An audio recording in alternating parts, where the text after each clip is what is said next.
Okay, so yeah, this is the basically the course outline. I am just trying to make it much better than this. Okay, Okay. so in the first part, this is regarding the high speed PCB designing introduction, some Mm-hmm. examples, and understanding the difference between the normal PCB and high speed PCBs. And then the second part is regarding the signal integrity. This is fundamentals. Okay, so here Okay. we will cover theory with respect Mm. to uh, one tool example and analysis. Okay, Okay. so I think you already worked on RF, so you know what is a transmission line, what is its theory and impedance control. So uh, this is just a question for you. So what is the impedance value that you will consider for RF? Mostly 50 or 75. Okay, 75 for 50. I absolutely agree with you. I have worked with 50. 75 for any specific hardware. Yeah, I think some would prefer a 75 impedance value. Um, I Okay, think that's it's just interesting for because the transmission length, I guess. The coax cable.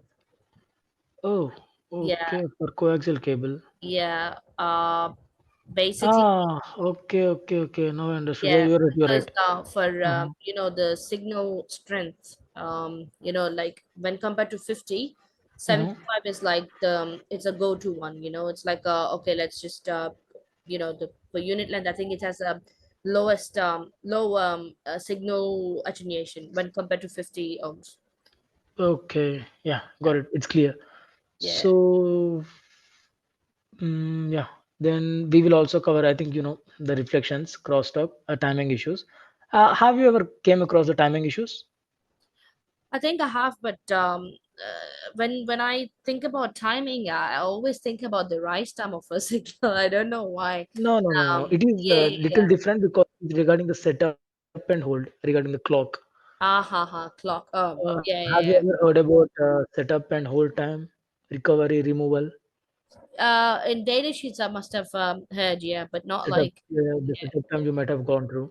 mm-hmm. Then yeah, we will also cover regarding that. So I will cover theory first because that will give you good understanding to go into the practical aspect with the tool and Mm-hmm. different termination techniques. So these termination techniques you'll use also in RF. Okay, I don't know Okay, what you call. Is there any different name for this? But for impedance matching, okay. It's if like you are the planning networking to, techniques, right? Series parallel. Because when we heard of Thevenin, it's very good. network. Yeah, you're absolutely right. Yeah, yeah, So it's like series termination, parallel termination. yeah, So series will be added in the driver side. Driver is like source, yeah. and Mm-hmm. receiver will be the destination. And there you'll be adding the parallel. So basically, see, I'll give you one analogy.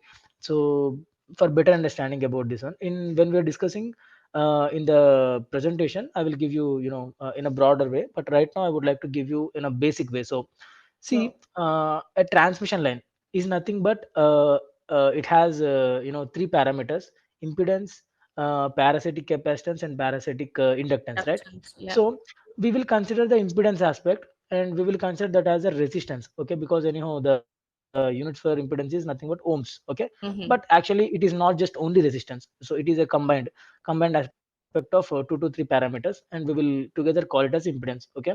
So you have a line where the impedance is not 50 ohms, it is going somewhere above and below that with some tolerance around it.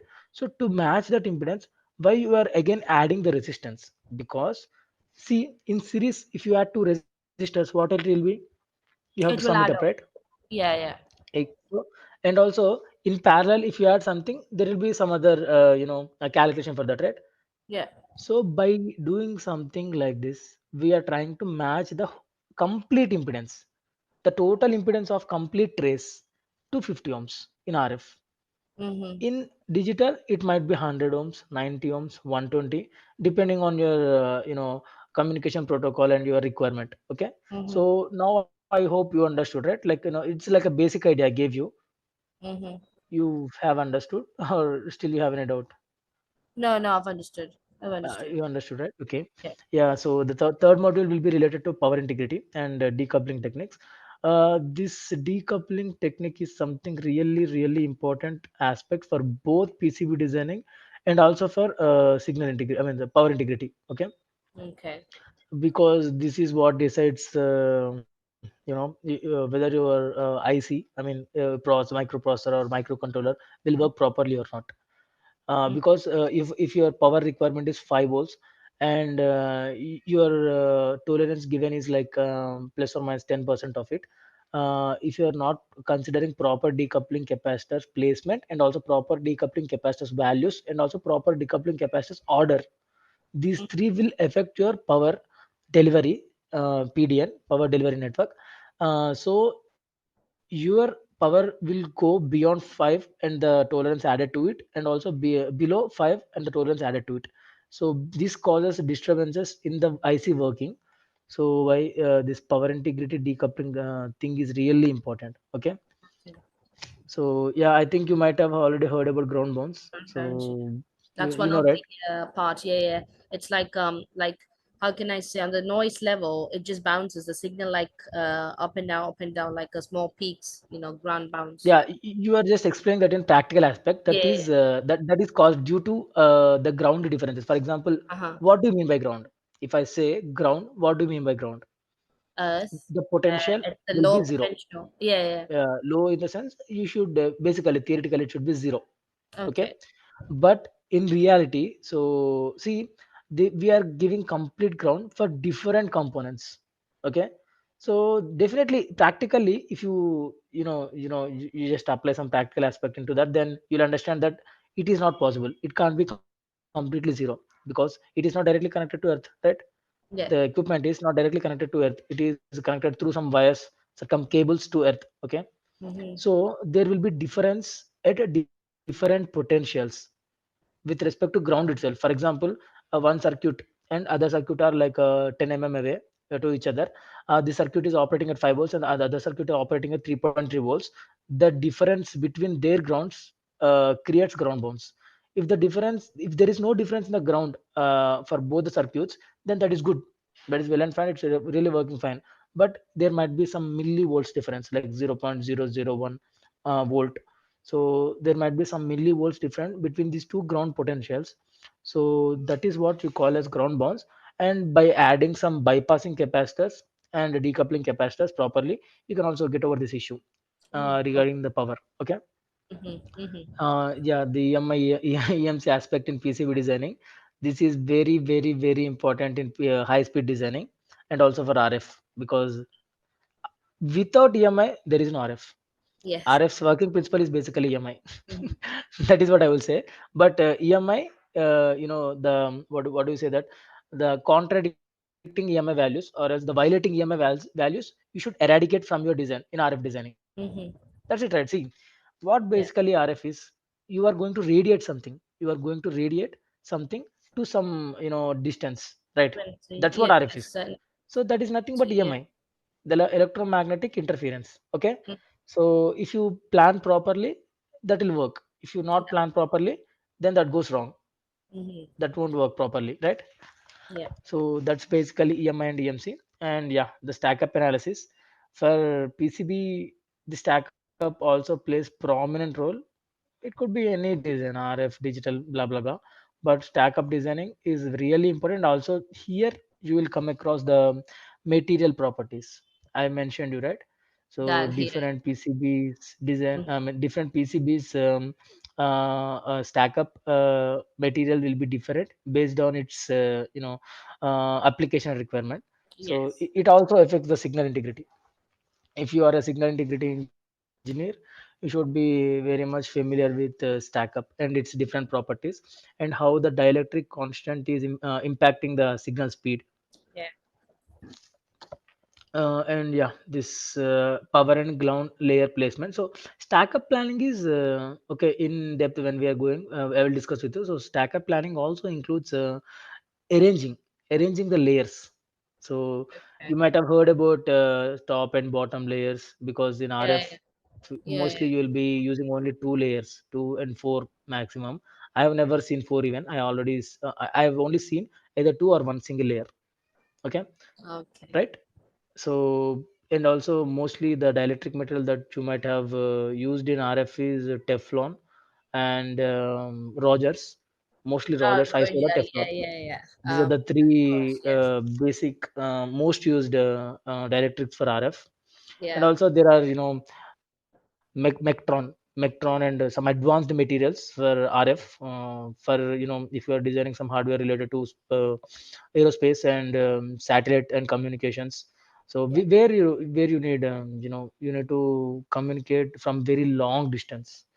yes, There you will be using such materials. yeah, And as the dielectric constant decreases, the signal strength and the signal propagation will increase, the quality, yeah. signal The quality will increase. signal strength, yeah, the speed of So it, they are like right? inversely, yeah, exactly. So they are like Mm. inversely proportional. And yeah, the high speed routing techniques, so I mentioned you, right? So different communication protocols. LVDS is not considered as protocol, but this is commonly used in high speed designs. So LVDS is nothing but, if this when I explain you, so see, here I'm not boasting about myself, but this is a concept which is quite confusing for everyone who Mm-hmm. enters PCB designing or even hardware designing. But after a struggle of 1 year, I think 1.5 year, I have in terms of practical aspect understood it much better. So I'll explain you with that analogy so that you'll understand it much better. Even in Okay. interviews, if somebody, this is a quite common question. Okay, yeah, this is a website, and I download multiple softwares from here. You can see my search history. Okay. These are all crack tools, so you don't need to have license. You Okay. know, see, you can see, right? The latest. I mean, this Yeah, is not the yeah, latest actually. The latest is 2025 version. But yeah, anyhow, this will be helpful to you. yeah. Okay. You just need to go to it. Yeah, you have to download it. Like how to install the software is Yeah. made out in a video. So you can play the video and you can go Is it through like only how for the installation will Windows? be done. Is it only for Windows or is it for Apple as well? Uh, are you using Linux? No, no. I'm using my brother's MacBook basically. I forgot my laptop in the Uh, UK. So, okay. I think I'm not sure because I nowhere see they mentioning that this is for. yeah, it's Yeah, I Windows. think this is for Windows. 64-bit You're right. Windows. It's Windows. Yeah. Okay, then yeah, you need a Windows-based system. I think in okay, it's MacBook, right? You can't play with it. Usually, if it is a normal laptop, I would suggest you to go with dual booting, Linux on one part and other part you can install Windows. But I will try to manage um, to get a laptop. Okay. why don't you install VNC? VNC virtual, like this one, right? We have not just only VNC. There are, okay. Let me see. Mm,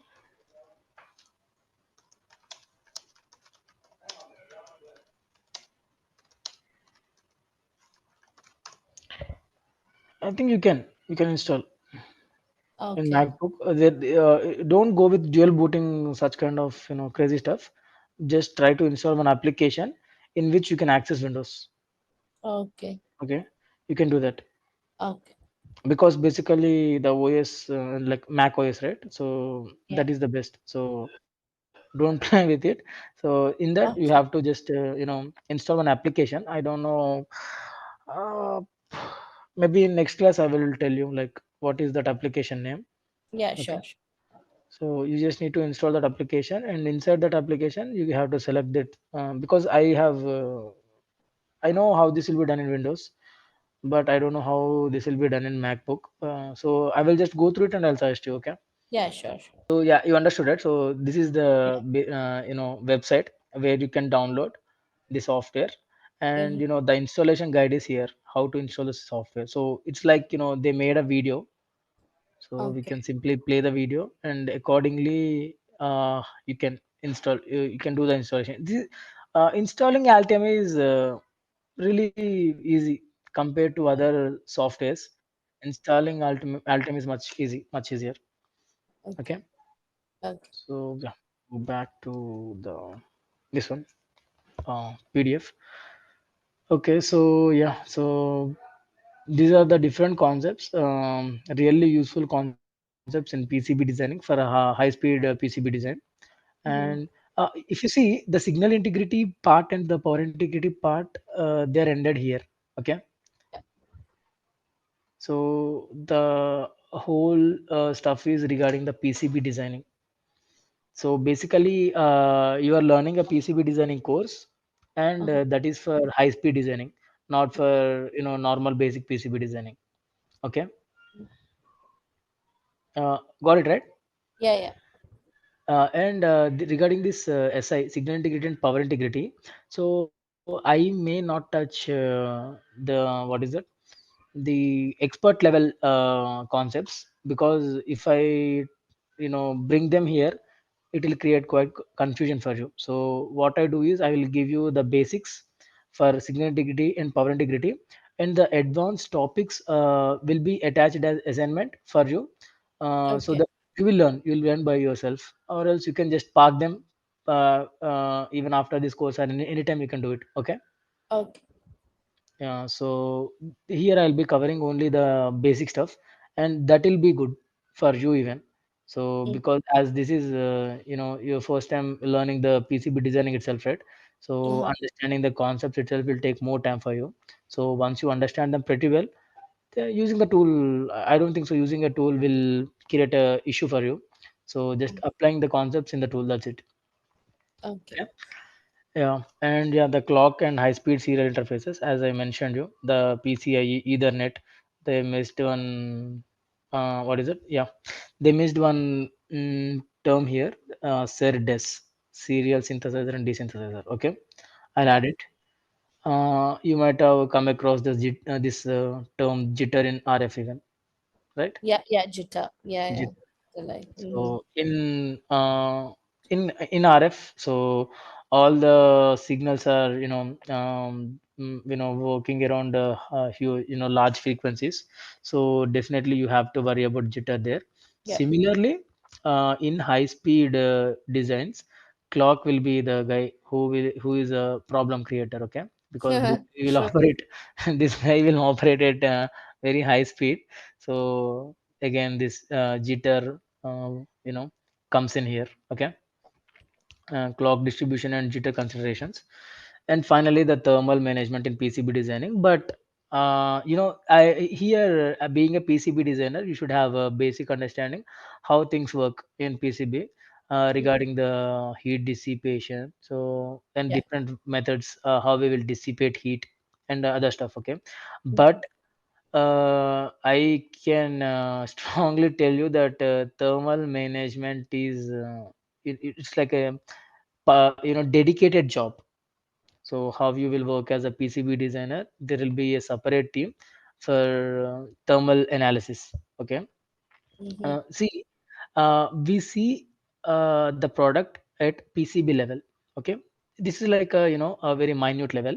But if you consider a product like, because I came to across this whole stuff recently from my current organization.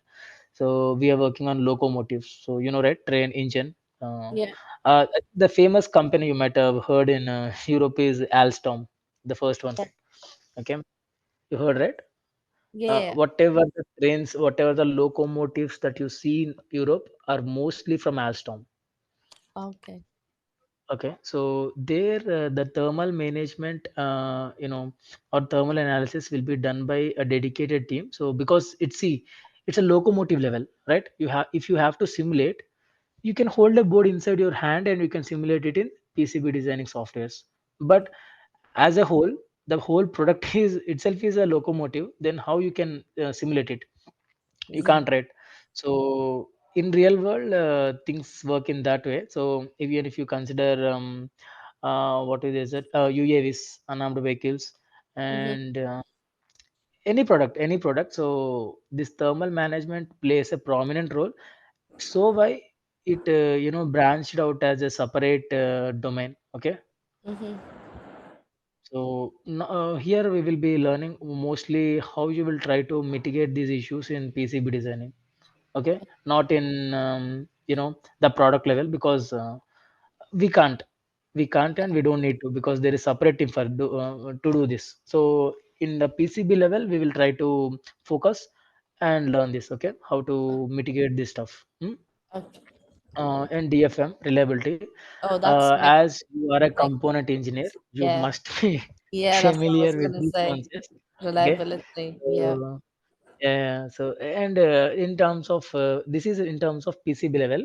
In component level, you are just checking around the component. I think you might have also heard about a word called derating, Oh, right? the rating. Yes, of Derating course. value. Yeah, the rating, Okay. Karen. Yeah, Yeah, parameters. so Yeah. this will cover that stuff regarding the PCB. So, for example, in your PCB, you have to design different layers and route traces and everything and the whole stuff, right?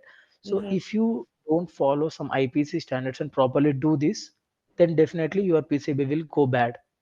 That Okay. means it won't be reliable, and if it is violating DFM, then definitely they won't manufacture. Even if they manufacture, they will mention we are deviating with this value, and that value Yeah. will be more, Yeah. and not good for your PCB designing. So DFM, DFT, DFA. So these are the and also DFS, design for safety. These are Mm-hmm. the different aspects that we'll cover here in this section, and these are really interesting because we will discuss with respect to real time examples. Okay, Mm-hmm. and yeah, and finally some lab sessions. So as I mentioned you, the lab sessions will be much simpler. Okay, so because you should not directly delve into you know what is that, the hard level. Once the learning is a step by step process, right? So if you take things slowly, then you will learn and you will remember. If you directly go to the expert level, you will not understand anything, and if even if you come back to basics, it will be confusion for you. Okay, Yeah. so I will give you the basic assignments. I would like to give for each module. It might be a theory, it might be a lab session.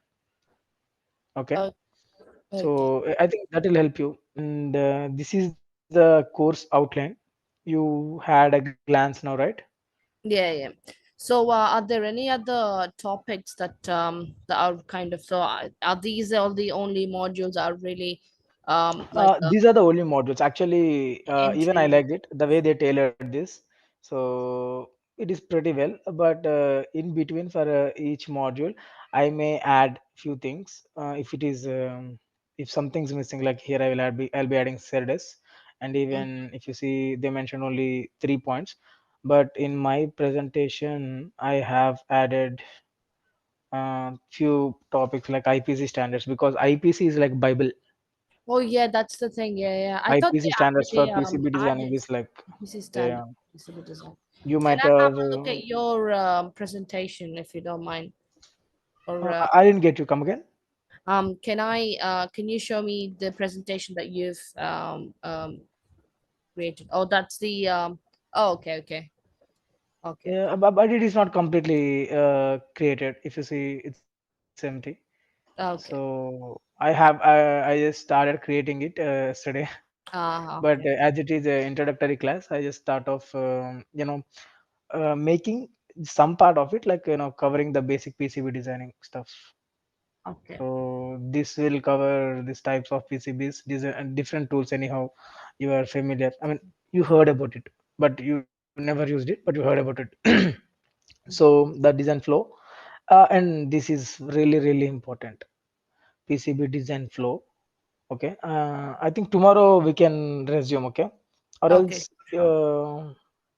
But anyhow, No, it's almost tomorrow we will try to connect fine. before 9, like 8:30. Okay, so Okay, that 8:30 to 10:30 will be covering 2 hours, because okay, even I had to go to job.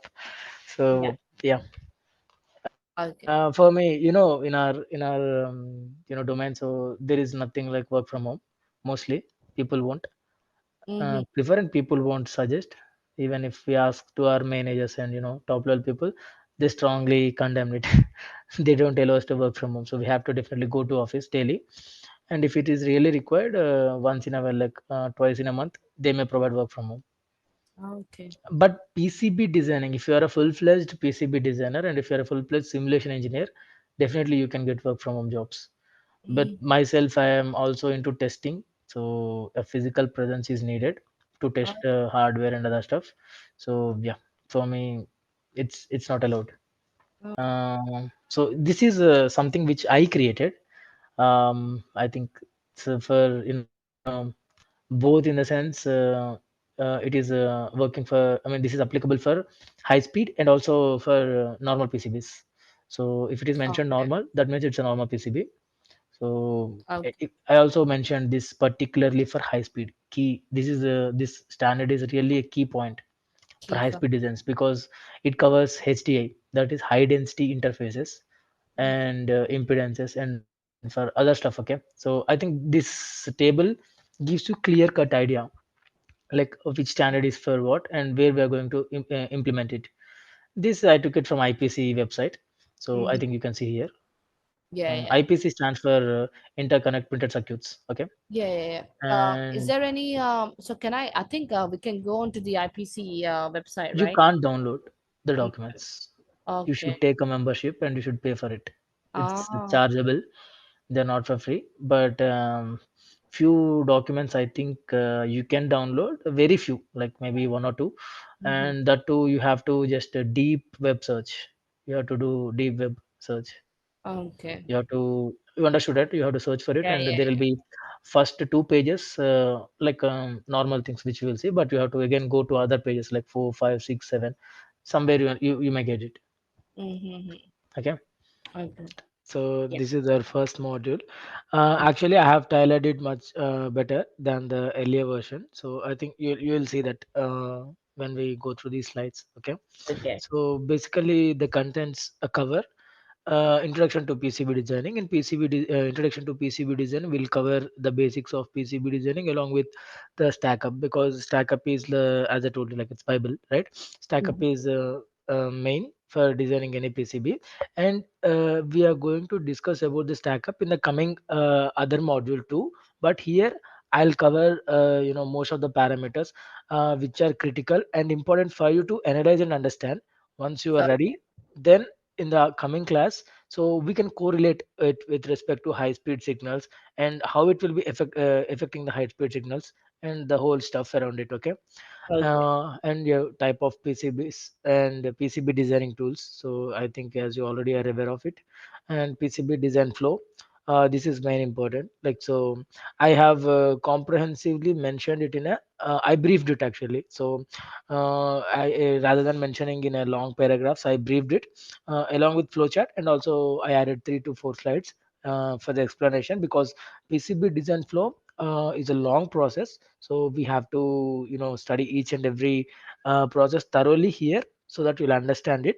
And when we are discussing about high speed design, so you can correlate where we will use different Yeah. aspects of it. Okay, like if I say the routing should be taken care, so what is the routing, so what are the parameters that we'll consider for routing and the whole stuff around it.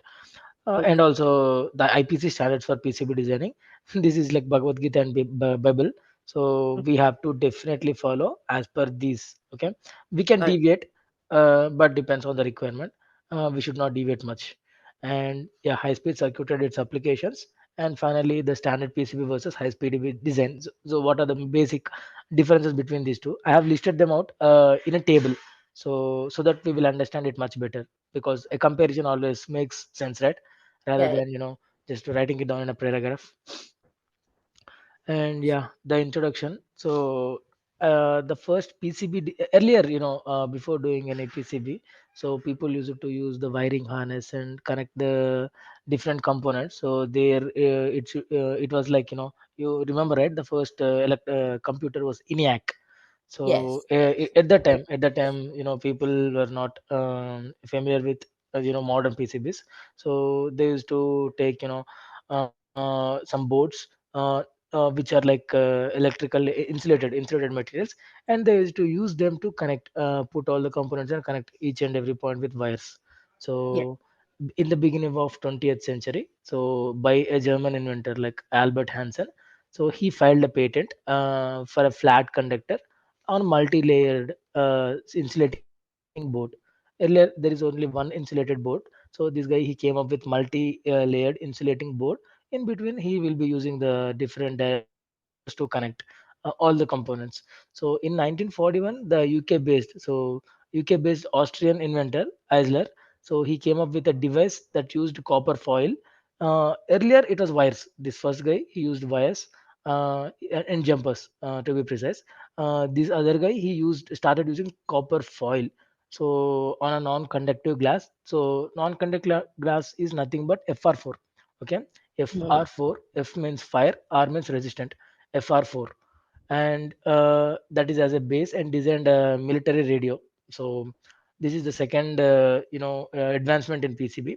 And a PCB stands for, already read, printed circuit boards. It's like, oh yeah. And it is will be used in electronic assembly. It's like your skeleton for your electronic circuits. So if you're putting all the things together, so you need something like, we have all we have all vital organs, right? So they were arranged properly inside a skeleton. So similarly, all the components will be arranged on a PCB, and they'll be connected internally in internal layers and external layers, top and bottom. So Yeah. PCB also provides, mechanical support for all your electronic components, so that, as I told you, a device can be mounted in an enclosure, and that can be like, if you take your mobile phone, there will be multiple. You might think there might be only one PCB. No, there are multiple PCBs like flex PCB for antenna, and even for, audio, it is an analog circuit side, and also antenna, that is RF circuit side, and high speed signals for your memory, the processor, and other stuff. Okay, Yeah. so as I told you, the stack up is the most important parameter in PCB designing. Okay. So this is the second one which covers contents. So these are the contents which just now Uh, we have gone through it. yeah, PCB. And Yeah. this is the introduction of PCB. Okay. I have covered all these points just now. Now we'll go to the next slide. Yeah. Can you just tell me like what is the noticeable differences that you found between these two PCBs? The tracking one, the layout, Mhm. size, The first um, thing, the first point which came to your mind, only the first point. first thing, um, more clear picture of the latest one has the clear overview of it, very nicely put, nicely Mhm. organized, all the layouts and everything, all the tracking and everything. How about the color? Can you notice Oh, that color, this is, yeah, yeah, yeah, green in clearly color, visual, and the left yeah, one yeah, is it yeah, is in yeah, gray color. Okay, yeah, yeah. so So visual. uh, yeah, this is what we call a solar mask. Okay, I am going to give you a lot of assignments, like a lot of questions, because it's Oh, weekend, right? So you can just in the next class you can come up with multiple. If you have any doubts, you can come up with the doubts, and you can show your assignment. Like you can make a presentation or document, even Word oh, document is fine. Okay, so okay. this green color is what we call as a solar mask. And also this is different, like not just it is not necessary that it should always be in green color. So it can be red, it can be black, blue. Yeah, that's the thing. That's why I didn't Yeah, get the difference because we see, and sometimes we see the left one as well. yeah, In but some here situations. there is one more catch. So if you see on the left side, there is no solar mask at all. Yeah. uh, Uh-huh. because you can see the traces, bare traces, right, with your Yeah, nail. yeah, yeah, yeah. So the traces are not covered. These all traces, they were not covered with any solder mask. They were directly exposed to air. So this Okay. will cause reliability issues. So this will oxidate your what is this copper traces, and yeah, the reliability will be less for this PCB compared to this PCB. Okay, this is the main difference. And if you see there are through hole But components and just a quick thing to Mhm, interrupt you. On the mhm. right side, we could still see the traces, but that's masked underneath, right? But Exactly. You're right. But on the left, there is no mask at all. They are directly yeah, yeah. exposed. Okay, okay. Okay, so yeah, like different PCBs they have different requirements. So just to reduce on cost front. So they do lot of experiments like this. So if you understand, like I gave you assignment, you have to classify what are the different classes of PCBs as per IPC standard. So in that Okay. you'll understand, like for example, if you are designing one small PCB for toy, baby toy. So there you don't need to put much effort, like you shouldn't be worried about the reliability and other stuff. Okay, so there you will just compromise on few things, like maybe you don't want solder mask there. Yes, yes, Okay, yes, so yes. so that you can reduce the cost. If even if you reduce point $1 on a PCB, because you are going to manufacture it in a mass quantity, right? Huge number, Yeah. maybe 10,000 or about 20,000. So if you compare, you will save a lot, right? Yes. Yeah, yeah. Okay. And as I told you, the next thing that is important in PCB is the stack up. Okay. This Mm. is, a two-dimensional view. For example, I can say that this is a Cartesian quadrant view. Okay. So which will have X axis and Y axis. But if you consider this is in a X, Y, Z directions, Z, so that is the thickness of this PCB, that can be imagined in this way. You can see this image, right? So Yeah, yeah. just tell me, what you understood, and what are the things that stuck your mind when you have seen this image, this copper. Um, Hmm. Basically, the copper foil has two layers. Generally, we use a copper foil on the top. Hmm. So it has all I can understand Yeah, is the two layers. how many copper layers are there in this? Can you tell? Yeah, two. Mm, One, are you two, sure? three, four. Yeah, Four? four. Yeah, four. You're right. Okay, so the layer one, layer two, layer three, layer four, all these four layers are copper foil layers. Okay, and if you Mm. see, there are pre-preg, right? Pre-preg and core. Like, yeah. So pre-preg and core, and by this image itself, you should be knowing, and you should understand that the core is something which will have copper on both the sides. Okay, Mm-hmm. because you see this core, the core is having copper on both the sides. And one more catch is, the core mostly will be used in the middle of the PCB. Okay, if it is Mm. 4 layers or 8 layers, whatever, so mostly it will be used, if it is having multiple layers, then they may use multiple cores for mechanical stability, to increase the mechanical stability of your PCB. Okay, Is- Yeah. and prepeg is something which is like, we will dive deep in the next slides regarding this prepreg. So the prepreg is like, a resin with dielectric material. Okay, resin with dielectric material. And the copper foil is, not, for example, core, you'll have copper on both the sides, and it will be, together you'll call core. But prepeg is a different material, and copper foil is a different material. We are going to stick them together, because right, what is resin? Mm. Resin is nothing but a gum kind of thing. So that will Yes. be sticking the substances around Understand. it. Okay, so this is Mm-hmm. basically about the stack up. Let's move to the next slide. I Yeah, have a so question about these layers, okay, basically. So, uh, as please you can I, ask.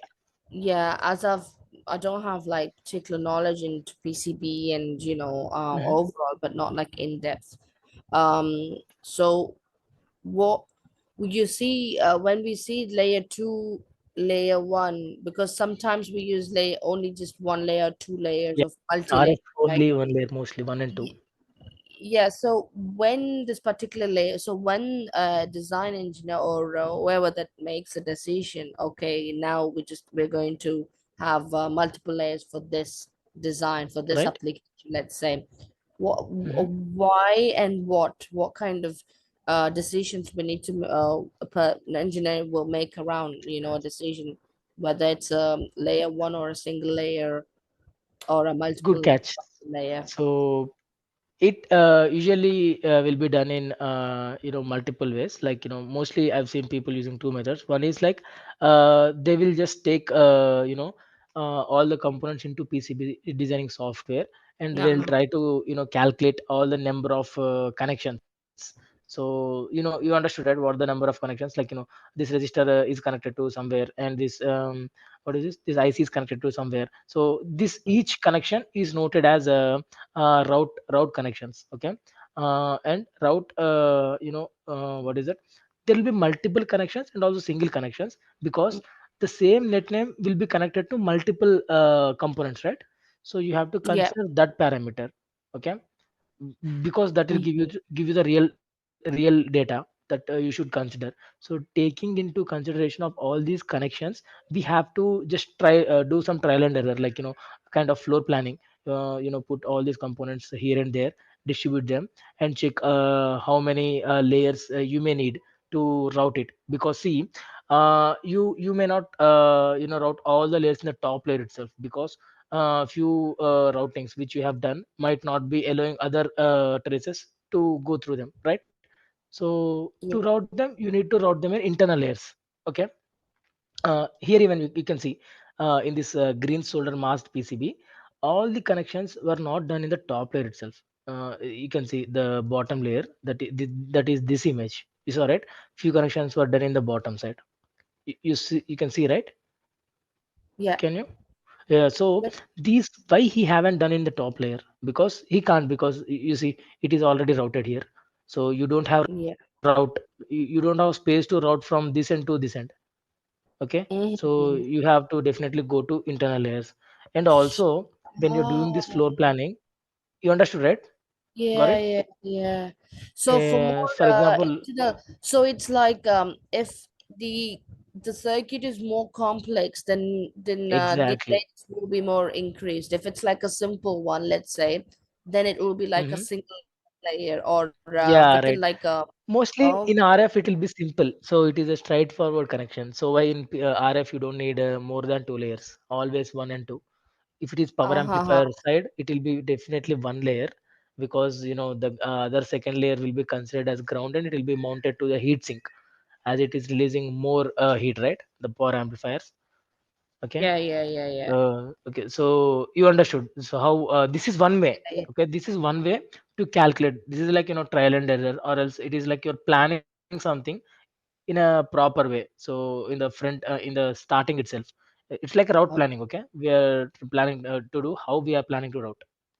And the other Okay. method is, actually there is a formula for this. Like if you are having a BGA, and if you are having BGA, right? Ball grid array. Have you ever heard about it? The yeah, the package one, the ball package, especially for memories and all. 24 Very good. Yeah, right, PGA, the right. package one. Yeah, yeah. Good. So that will have almost like 100 to some BGS will also have thousand pins. So Yeah, for yeah. such in such cases, so you just have to take a fan out of all these pins, and you have to take how many number of ICs you have, which is Right. having multiple pins like 100 and more than that, and you have to substitute in a formula. But I don't believe in that. So because see, Mm-hmm. I've seen people using it, and they at last had to increase the number of layers. So I always prefer a proper way, like if you're planning it in the beginning itself, I mean the route planning, then whatever the layers you come up with will be definitely the final. So there won't be change in that. So I prefer Right. this method. So how Okay. you're saying is first, instead of going the theoretical, like instead of going using the formulae, first we need to Hmm. focus on the component connections. Like, okay, Yeah, this is exactly. where Mm. the let's say the memory chip goes, and this is where the Hmm. controller chip would go, and we're connecting to it. So first you have like overall component one, and then Right. you will go to the routing one. Yeah, right. Okay. You should not be routing it upfront. You can, there will be rat's nets. So by you can just plan accordingly, like it's like you Okay. are roughly drawing some imagination. With Yeah, your imagination, you are roughly drawing some representation. traces, connections, Uh-huh. and you're imagining. So okay, I'll be planning all these section here. I'll be planning few crisscrossing connections were there in this way. I'll be planning them in the other layer. Okay, so I planned Yeah. already in third layer, but I still see a few crisscrossing connections. Okay, then I'll plan them in the bottom layer. Similarly, okay, the same way you just have to go deep dive it, and Okay. finally you'll come up with the number of layers. And also for experienced PCB designers, Mm, so they don't do this whole stuff. What they do is they will just see the board size, they will just see the number of unconnected this rats nets, unconnected connections. Then mhm. they will just come up with the number of layers requirement, because they had experienced, right? They might have designed almost 100 plus PCBs in their career. They might have seen already such PCBs, so they know. So from their experience, they will just come up with one value. Okay, even Yeah. if sometimes what happened is I had to design a PCB, so there I have decided to go with 12 layers. I think, yeah, Mm. 12 layers. Oh wow. But yeah, they mentioned I mean they mentioned like I mean I myself told after designing it, so I may need two more layers. But they Okay. added more layers, like almost 18 layers. So they added six more Okay. layers to this, because it is like communication board for radar. So there you'll be using DDRs and processors. So whatever the routing I had to do for DDRs, so I should be doing them in a layer that is sandwiched between two grounds. So Right. to add two layers, they had to add four more layers, Okay. because the two layers will be sandwiched between two ground layers.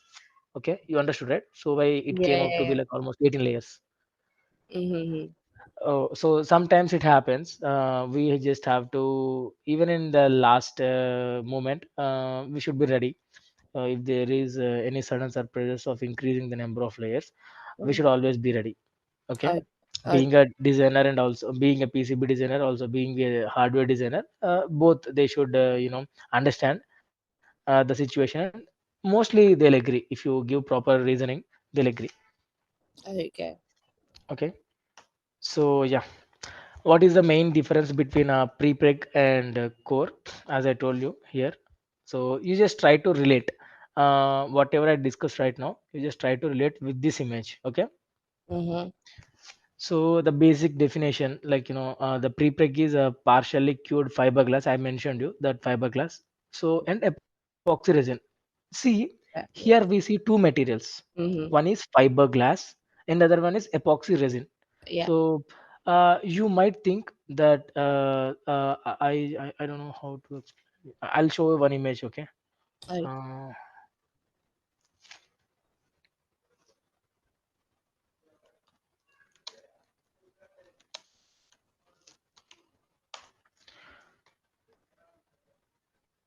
okay. So you can see this image, right? Can you? Yeah. Yeah. So if you see this, so you might so I think you can understand that it is like waving different Yeah. fibers, waving Mm-hmm. what is handlooms, right? Handlooms, Yeah. how Yeah. we Yeah. wave. Yeah. So this is the way they create the prepreg and core. Okay, Mm. so one material will be the fiber wave. Okay, I mean like the fiberglass, and other material will be what is this resin, epoxy resin. Okay, Yeah. epoxy resin is the sticky gum substance, and the fiberglass will be our dielectric. Right. Why this way, right? Is it your question? Yeah. See, if you are simply using a material, a thin film of fiber, and also you are going to, use a resin on top and bottom of it, then your dielectric material will be, what is that? This resin will dominate your Mm-hmm. dielectric material on both the sides. But you should have your dielectric material dominating your resin, because that is the purpose of using a dielectric material, right? Right. Yeah. Yeah, so what we are doing is we are distributing both in a even way, so that it should stick properly. Also, the dielectric materials effect should be intact. Okay, Right. okay. So this is why this is the way they what is it? They design this prepreg and also core. For core on other two sides, they will already stick the core. I mean the copper. For prepreg, it is just a material. Okay, just like this. This is like Uh, a minute level. If you normally see that, you don't see all this stuff. It looks like Yes, a yes. film, I know. okay? But when you try to Uh-huh. scratch with your hand, you can feel this. It is like almost at Okay. micrometer level, okay? Mm-hmm. Because this is also, you should understand, because um, if you do it in a level, so this part will be fiberglass and the other part will be resin. So if you are routing some signal like this in the CC, there are two signals, right? So these signals impedance will be dependent on the below for copper foil. But as you are having some gaps in between here, so this will cause impedance mismatch. In high speed designs, you see such effects, and the name of that effect is fiber weave effect. Okay, Right. this is Okay. this is one more important interview question. Maybe people will ask regarding the high speed PCBs. You can make a note of it. If you have laptop, you can open a notepad and you can make all these terminologies. Okay, Yeah, y- yeah. just make a note of this. This is important. Fiber weave effect. And Uh, you understood, right? What is fiber weave effect? Can you just explain in yes. your own terms? Uh, so that basically that effect means it might lose, especially in high speed design Hmm. applications, there will be impedance mismatch, or yeah, that's a easy Why? terminology due to Why the impedance gaps mismatch? between, Yeah, because due to the gaps due to the at gaps, and also if you use more resin. So, for example, listen. the other material is resin, not fiber weave glass. Then Mm-hmm. definitely you will see, because that is not a dielectric material, right? Yeah, That is of just a course. resin. Yes, yes, yes, So yes. things will change. Yeah. So it's clear now. Mm-hmm. Okay. So yeah. And the core, as I mentioned you, so it is a rigid glass material. See, the prepreg is flexible, so you can bend it, and you can completely even bend it, so it doesn't matter. But for core, you can't bend it, because if you try to bend it, the copper foils on both the sides will break. Okay, it's Okay. like rigid material. You can consider it as a thick thick metal film which you can't bend. Okay, Okay. and in which state in the sense, understood, liquid, gas, solid. Mm-hmm. So in prepreg it is semi cured, and what are its properties? Like, it will be soft, it will be flexible before lamination. So the lamination is, see, in our previous slide you can understand that all these layers will be manufactured individually, and they will be laminating it. So what is the meaning of lamination? Just tell me in a general terms. Well, you just we obviously call them we just how can I say, we use the word lamination, you know, Yeah, for photos, laminate. like if you are planning It's like for a a banner layer or of something. layer on the other layer. Yeah, It's just exactly. like You have to press it, yeah, compress. kind of yeah, it's like coating more layers, right?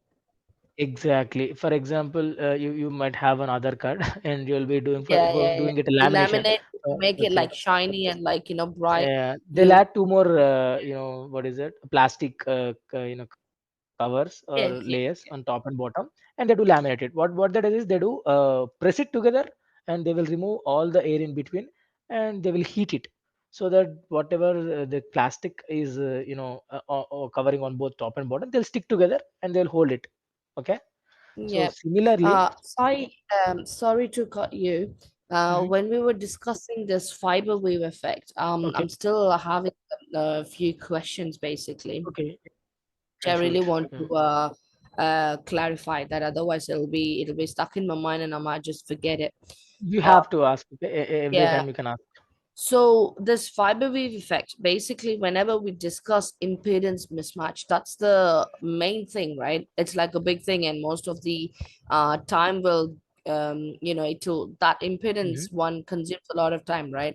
If Yeah. that is, if fiber wave effects basically affects the impedance one, then that's it's like a thing And that also we need. two parameters it will impact. So as here itself you can see skew. So what is skew we will discuss Okay, in the coming Q, yes. classes. So even this Yeah. Q is an important parameter, and we have to deep dive when we are discussing about high speed Yeah. signals.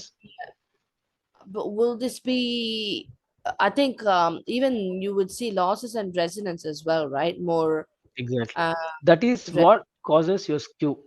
Okay. mm-hmm. So there will be addition of some skew in any of the traces. Like if you have to do length matching, I mean length matching in the sense you have some set of traces and all the traces should be routed with same length, trace length. So that your Okay. signals will reach from your driver to receiver at the same time. Okay. With respect Okay. to their clock. So if there Okay. is any mismatch with respect to length, then there will be mismatch with respect to data.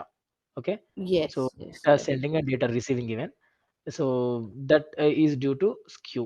So there are multiple topics like skew, jitter, propagation delay. Yeah, Uh, jitter. Yeah, yeah. So will this be measured?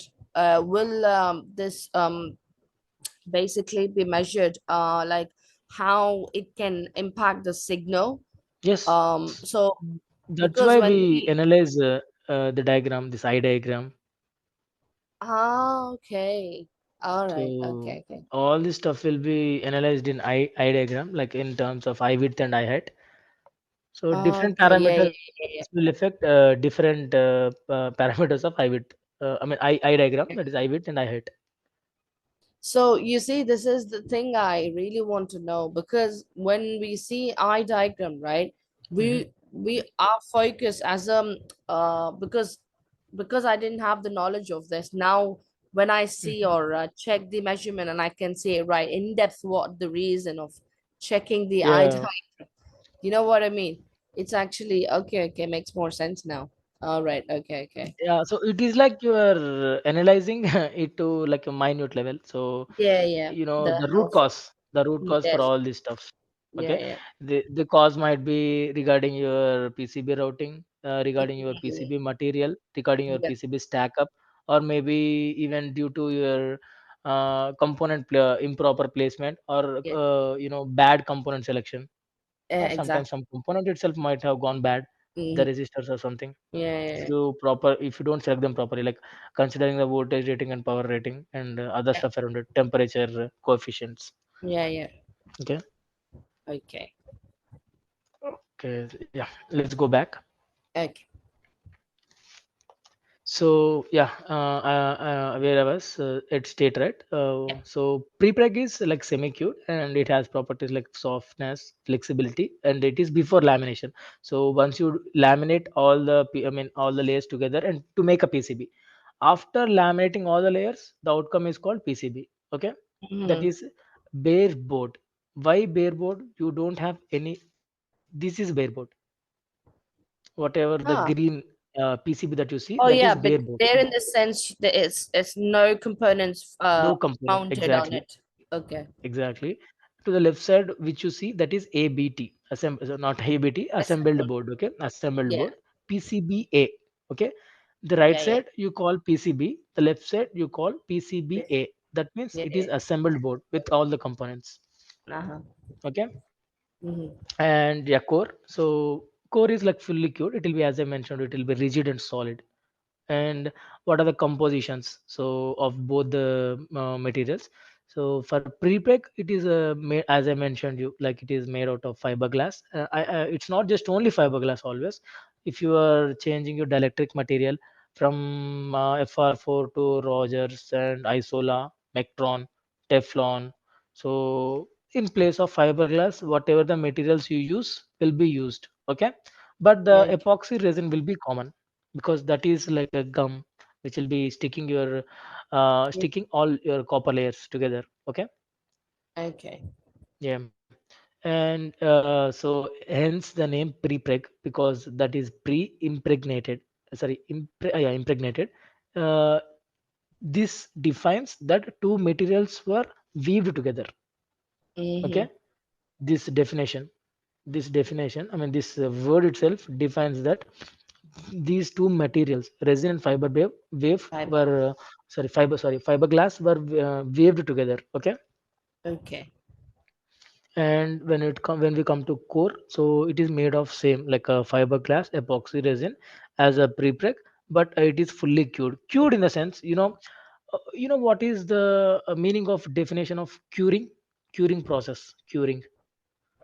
No. Curing is, if you might have heard, if you have gone through some mechanical, mechanical materials or mechanical component creation. So Mm. see, curing is nothing but you are heating it. Okay, you Okay. are heating it to a rapidly high temperatures, and so you are suddenly cooling it. Okay. You got it? So Yeah, yeah, you yeah. are going to put all both the, I mean, copper on both the sides of this. What is this? Fiberglass epoxy resin. You will stick Uh-huh. them together. You will suddenly heat them, and again suddenly you'll cool them, so that they will be sticking too hard to each other, like both the coppers. In between there will be this epoxy material, epoxy with fiberglass or dielectric material. Once you Okay. cool it, it will be rigid and solid.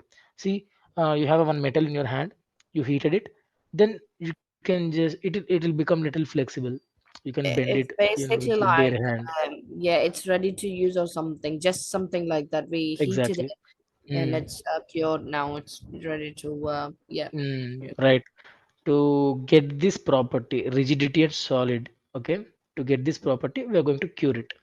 So this is Mm-hmm. how they both are made, and roll in stack up as we already discussed. So the prepreg, it acts as adhesive, so that will be sticking both the copper layers and also core materials along with it. And as I mentioned you, the core is the structural base.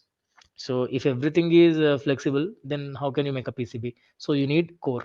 This is Yeah. like which gives you mechanical support for all other layers that needs to be laminated. So to laminate, even you need some, base, right? Some strong material. Okay, so the strong material is core.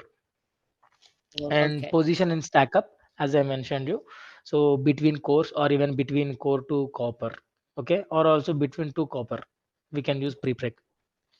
This core will be the central layer mostly. Also, if you are increasing number of layers, like I mentioned, to 18 layers, some Mm-hmm. people already might have worked on 36 layers, Wow. 64 layers even.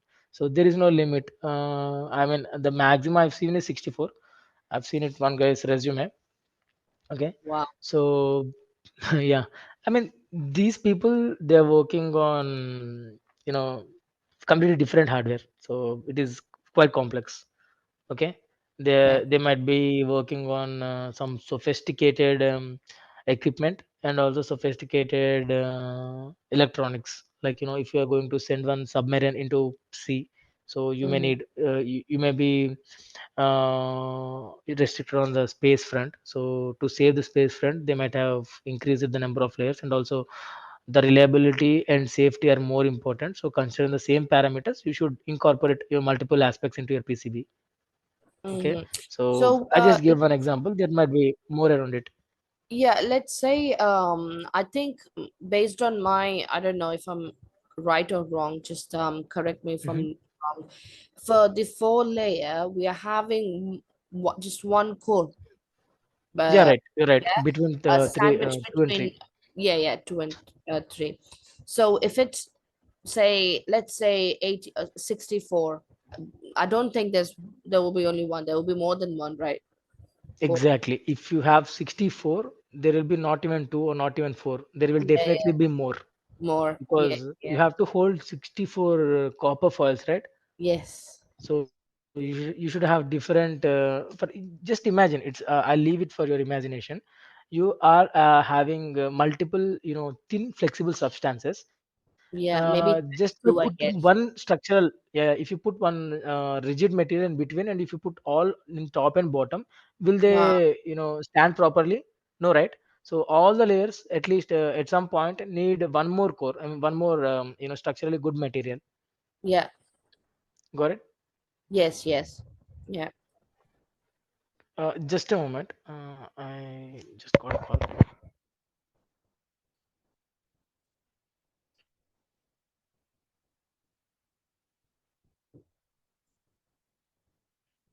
So still smooth itself to one last quarter.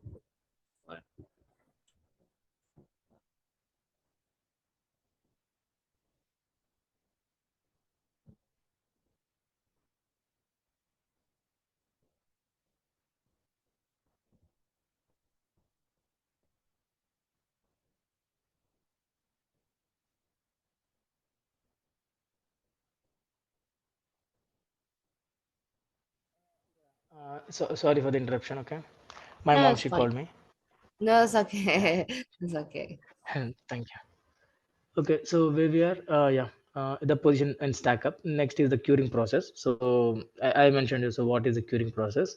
So the pre-preg cured during lamination, because if you cure it before lamination, this will even become a solid, and you can't use it as a adhesive. Okay, Right. is your question why? Yeah, yeah. I mean, no, no. I was saying right. I mean, I was accepting it. Um, Okay, okay, yeah. yeah, Yeah, and even core is like it is pre-cured before assembly. Assembly in the sense you arrange that in the layer, and you will be laminating. Okay, so for this, no further curing is needed because it is already cured, right?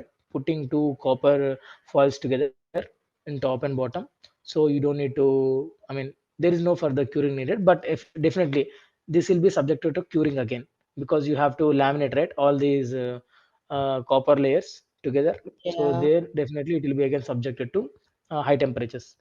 And Oh, thickness control, this is something really important when you are designing a stack up, if you have to design a stack up. So see, core material will come in standard values like zero mm, point 0.1 mm, zero point 0.2 mm. So there are like if you are going with the different fabricators, PCB fabricators like Prisma, you have if you JLC PCB, if you also check, there are a lot of PCB fabricators even from China. If you just put your in your LinkedIn profile that you're a PCB design engineer, then oh, definitely you will be getting a lot of messages from this Chinese marketing people. Okay, so okay. different manufacturers, different fabricators will have different capabilities, so they will have different standard values for core. Okay, Okay. so if you are if you want to have control over your PCB thickness, like one for few most commonly used will be 1.6 mm. Okay, Mm.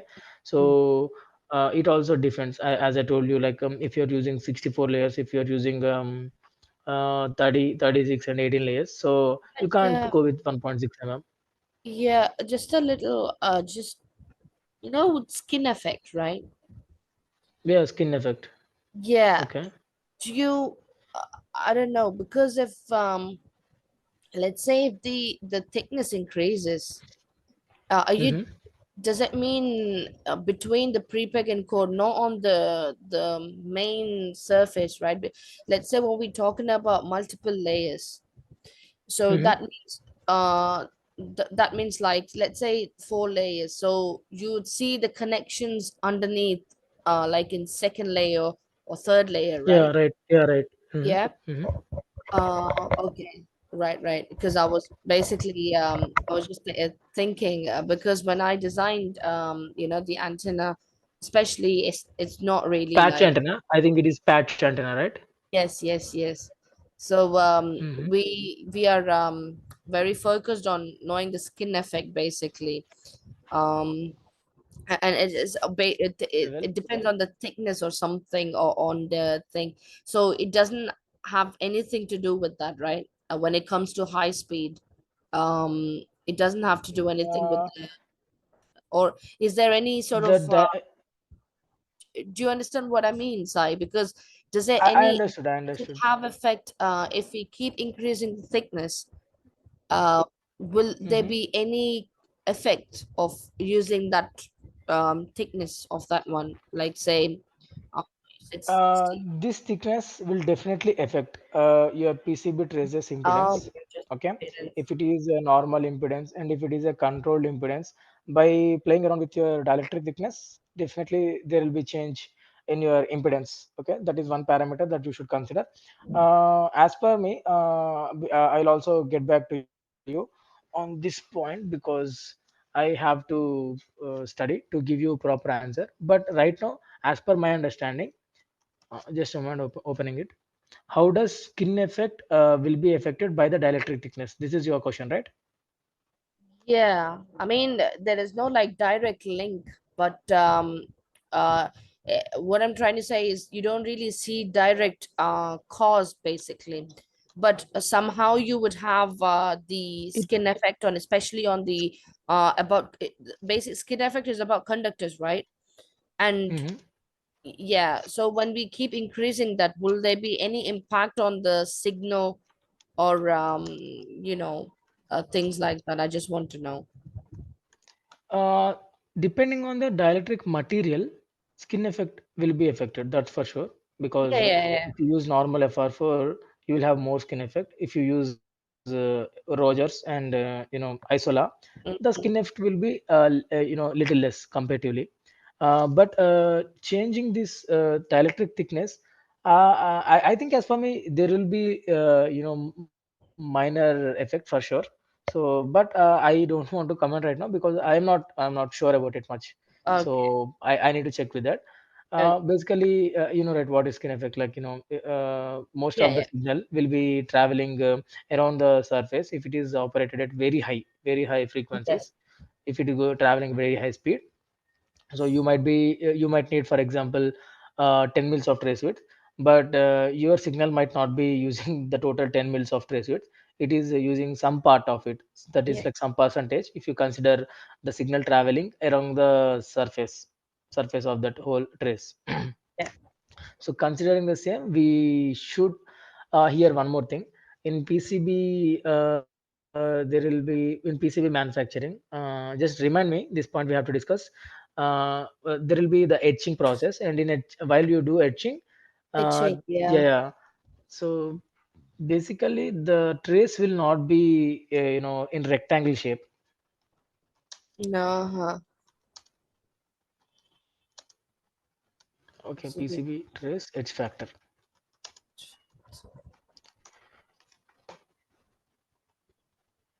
Okay, you understood this. You saw this, right? yes, yes, Usually, yes. as per your imagination, this should be a rectangle. Okay, Yeah, yeah, correct? yes, Mm. yeah.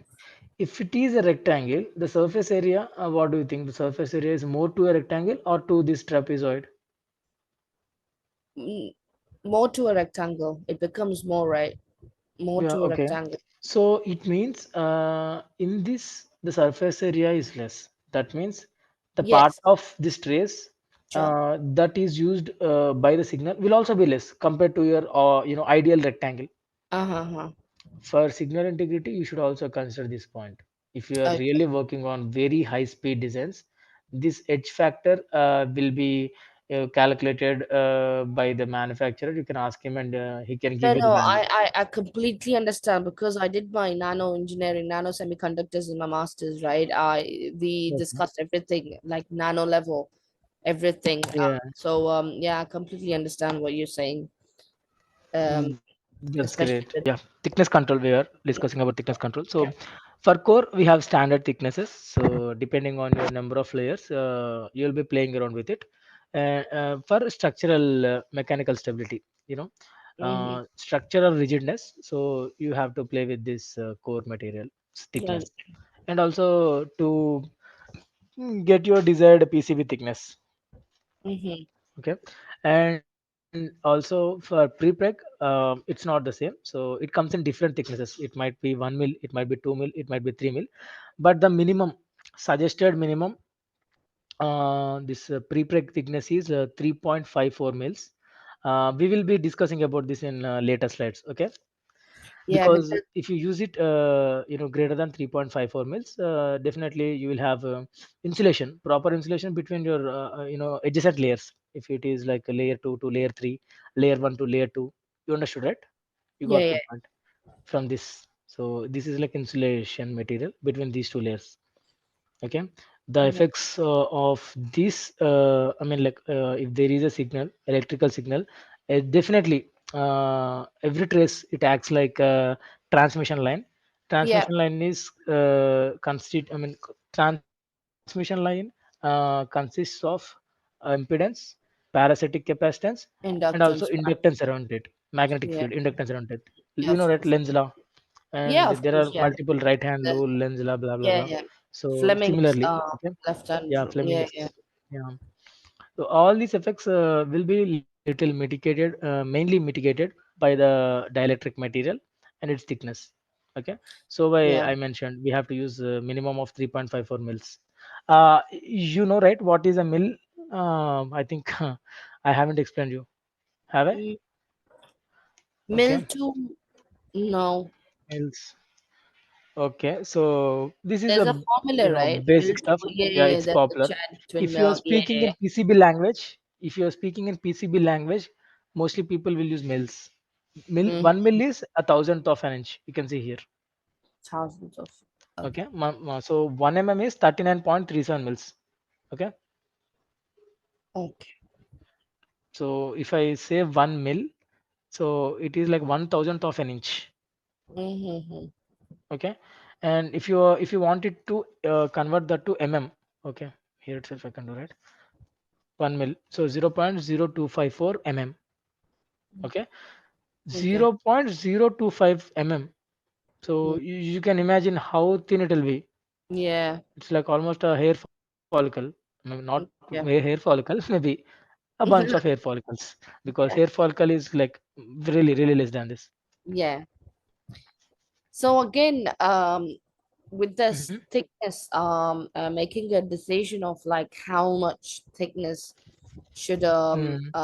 your PCB be when you're working on any Yeah, pro. for So this, mm, yeah, please yeah, yeah. continue. So After you, I'll follow. how are you going to make a decision? Because when I asked you about the layers and it's full Hmm. clear because of the complexity or because of Hmm. overall Number of connections. basically yeah, yeah, yeah. So Hmm. how are we going to make a decision of this thickness? You know There is a popular tool called Polar Calculator. Okay, uh, so I'll show you. is there a particular formula for it? I'm thinking Yeah, like of there course, should there be. is. Without a Yeah, formula, I hope you know, yeah, right? So yeah, yeah, nothing can be done.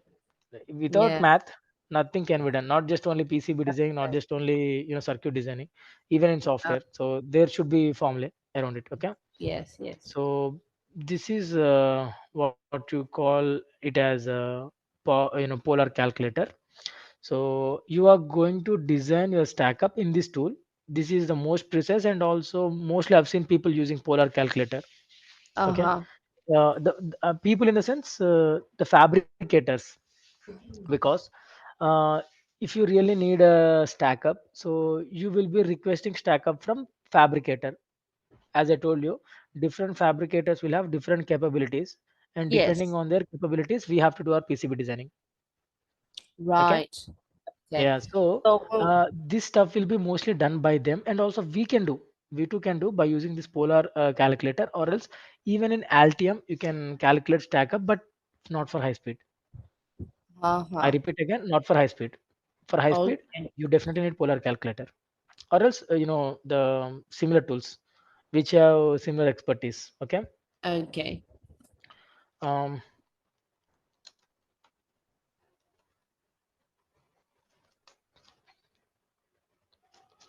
you see here you can calculate the impedance in Altium.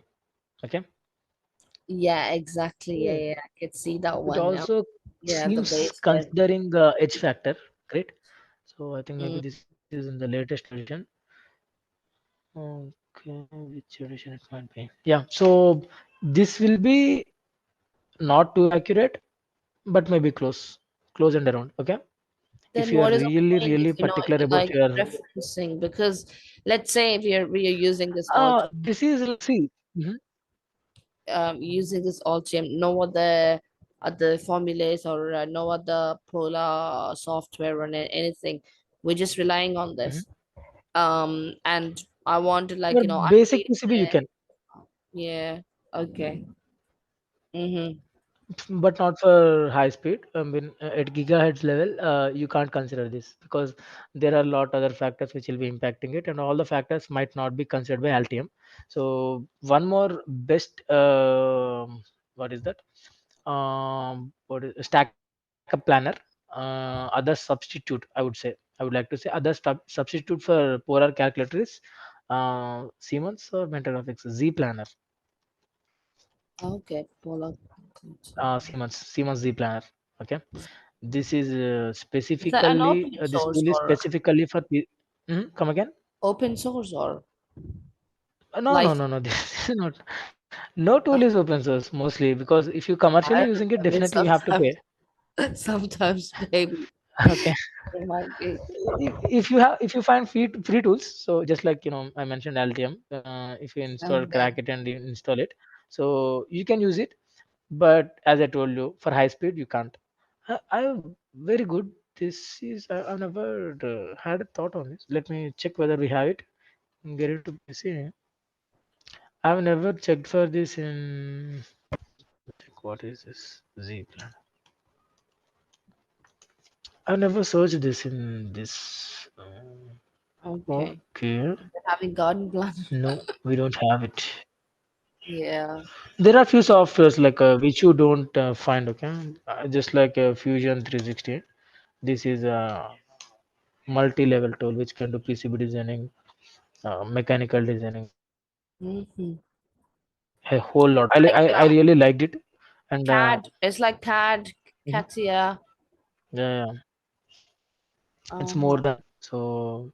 CAD can only do mechanical stuff, but Fusion 360 can do electrical stuff too along with it. Ooh, This is okay. a great tool, undoubtedly. So Fusion 360, but I never had hands on. Okay. You might have heard about Eagle. Eagle. Yeah, Have you yeah. ever heard about Eagle? Eagle PCB designing. It's Eagle. obsolete now, so they have stopped supporting it and they upgraded it to as a added module to Fusion 360. So in Fusion Okay. 360, you can also do PCB designing. Wow. Mm-hmm. Okay. Yeah, there is a lot of stuff going around with CAD right after this AI. So after ChatGPT, blown the market. So most of the CAD tools started integrating AI in different aspects. So one Uh-huh. of them is at Autodesk. Yeah, yeah. Okay, so where we are, yeah, the copper thickness control. So now I hope it is clear the thickness control, right? Are we? Yeah. Yes, yes. Okay, so let's move to the copper layer. So as you see for pre-preg there will be no copper, but for core there will be copper layers on both the sides. And in terms of flexibility, blindly you can tell as I already explained you. Pre-preg it is flexible, core it's Good. not flexible. Yeah. And also typical use case. Pre-preg it's like insulator bonding layers I mentioned. Insulating between two. I mean insulating two different copper layers and bond in the sense it's a gum, it's a resin adhesive, can I Yeah. what is it, attaching both the copper layers. Uh-huh. And as I told you, core is for mechanical strength and And electrical connectivity. Okay. okay. And why they mentioned electrical connectivity is because it has two copper layers in both top and bottom. Yeah. And dielectric properties, um, to play around with your controlled impedance, you have to use peak because the thickness can be controlled at 1 mil level, okay. If Mm-hmm. you understood, right? For example, I need to achieve some 50 ohms impedance. I can play around with the dielectric thickness, like at 1 mil step size. 1 mil is the step size. First I'll use 3.54, next I'll use 4.54. So you understood, right? The step Yes. size is very little, so that you'll have more control on your controlled impedance. But with respect to core, you don't have, because if you have zero point 0.1, the next step size is 0.2 mm. It is standard value. You can't Okay. play around with it. Okay. Whatever the value you derive, it will be fixed. So why for core, if you're using core, the two layers on top and bottom of the core will be used for power and ground planes mostly, Mm-hmm. because they don't have control on this, right? The impedance can't be controlled. So for high speed signals, they will try to get that layers on either the side of prepeg, and the other side will definitely be a ground, because to reduce the loop inductance caused by the return. Okay, is this quite confusing for you? Because I'm using more technical words, I feel. No, no, that's fine. It's fine. I understand. It's fine, right? So the loop current, the return loop current, Mm. will be mitigated if you use the return ground right after it. And don't worry, these we will discuss in depth when we are going in further other classes. Okay, because this is just covering the basic PCB designing. So I don't want to even discuss those points here, because this is a long discussion. Whatever I've said, right? Return loop inductance, return current. So we will discuss this Uh-huh. later. Okay. Okay. Yeah. So dielectric properties, as I mentioned you just now. So and this core provides stability and maintains PCB thickness. Okay. Yeah. So I think most part of your PCB thickness will be Or constituted by your core. or Okay. thickness. Yeah, yeah. So I would like to show you one example here. You see, he used two cores, Yep. and if you So see, the core thickness is much more, yeah. 6.6 mm, 0.6 mm, but the other are really less. Yeah. Got it? Uh-huh. So that's why the core is really important. They used two cores to might be, see, here there might be two cases. One, as I told you, they want this PCB to be very rigid, and the other point is, as I told you, for core, you understood it. For core, Yeah. you can't control the impedance. Okay, so they Um. might want to have what is that, high speed signals internally in inside the PCB, so that the EMI EMC issues may be grounded out there itself. Got it? Oh, Layer okay. 3 and layer 4, they are using high speed signals, and the impedance of these signals can be controlled by changing your prepeg here. Okay. You can change the prepeg thickness. Okay, Okay. Okay. you got it right. The core thickness Mm-hmm. can't be changed. So Mm-hmm. to get controlled impedance in inside layers, they are using two cores and they embedded them with a prepeg. By changing the prepeg, they can change the control impedance. They can achieve the control impedance. Okay, as per their requirement. If they want only 6 mils of trace, I would like to mention one more point. In terms when I'm discussing about fabrication, just remind me. So 3 mils is the minimum trace width which can be manufactured in India, fabricated in India. If you are going below 3 mils, you have to definitely reach out to Chinese. They are really at top level. Okay, if it is related to PCB designing, we must admit they're unreachable. They're top level. Okay. Okay, and they do at really aggressive pricing. Their pricing is really hard to meet. Okay, so where we are, you understood right now why they Yeah. used two cores and one prepeg in between. Hmm? Yeah. Yeah. Definitely, and the other side of the core will be ground and power. Correct. Yep. Okay, so yeah, I think we are done with what is a prepeg and what is core. So this is really important, and mostly I've seen PCB designing trainers. They don't teach much about this preg and core in depth, just like how I've did. Okay, you can also go through online tutorials. So I think nobody covered this point. So I especially made listed out this. Can you show me the slide that you showed me, but next slide of this, I guess, next to another next This slide. one, types of PCBs. No, you Next, showed me this one, the clear picture of the core to stack up. yeah, they This one. stack up. Yeah, exactly. That's the one. Hmm. So let's say because when I was focusing on layer 3, 4, 5, um, just Hmm. focusing on those three layers, right? It's kind of I don't know whether to say this or not because it's like two core and in between Hmm. there's like a pre-break. It's like Right. capacitor. Can I just say because it's a two conducting thing and Multi-layer capacitor. You're yeah, you mean to say multi-layered yeah, yeah, capacitors, yeah, which is yeah. having multiple pins. You can control your capacitance value by selecting in which layer you are going to give your this one current. Mm-hmm. Okay, so multi-layered capacitor. I understood. Your point is absolutely true. That's a really good catch. So this will not be complete copper. You got it? Uh, So we are going to etch it depending on our PCB design, as I yeah. told you in signal. So I'll show you. Wait a moment.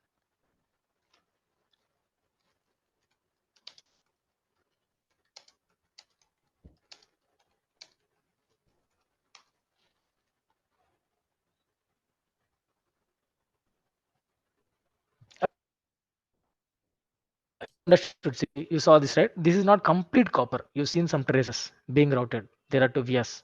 Okay, this one from Uh-huh. this image. Yeah, Uh, yeah, yeah. can you see that? I Yeah, I opened can see Chrome. that. Yeah, yeah, You can see, right? Hmm. So yeah. why? If you consider between this trace and this ground, okay, this is ground layer or Mm-hmm. maybe power even, there will be. I just now told transmission line will have what parasitic capacitance. This is Yeah, what I mean. yeah. Uh-huh. This is how the Yeah. parasitic capacitance will be built. Yep, Okay, yep, yep.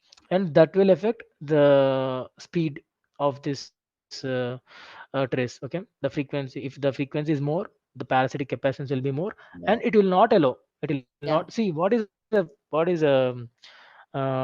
this capacitor. So it It's a will storage element sudden basically. change. Yeah. Yeah, you're right. It blocks DC. If you use it in series in RF, it blocks DC. Mostly, this is the purpose why they want to use it, and also it decouples the. It is a decoupling capacitor. That means if there is any signal, the depending on your capacitor value, if it is very less value, high frequencies will be grounded. If it is Yeah. more value, low frequencies will be grounded. This is how you're going to design your low pass filter. Okay, by Okay. changing your capacitors parameter. Mostly you have to concentrate on capacitors parameter rather than on your resistors value. This is the Okay, value. resistor Okay. will be the same as I think resistor you can use as an impedance matcher for Yep. your trace, and by changing the capacitor value you'll be selecting your frequency. You have controllability on your frequency, right? Uh-huh. Yeah. Okay, so this is where you will see that effect. You just now said that it acts as a capacitor. That's absolutely true, and that is what we call as parasitic capacitance. That will definitely have impact on your traces if you're operating at low frequencies. So low frequencies, what I mean is maybe less than 300 gigahertz, 300 megahertz. Okay, not 1 gigahertz. So less than, so above 300 megahertz will be considered as speed, high Okay. speed, but not the top level high speed. Okay, 1 gigahertz and above will be considered as high speed. We will anyhow discuss those points. I also made a table out of it. Okay. I'll show you. Yeah, you understood it. This is the different standard PCB designing and other, and this will be your list of assignments. While discussing, I thought of I think today we have one point, the fiber weave effect I asked you to go through, right? Uh-huh. I'll just mention that here.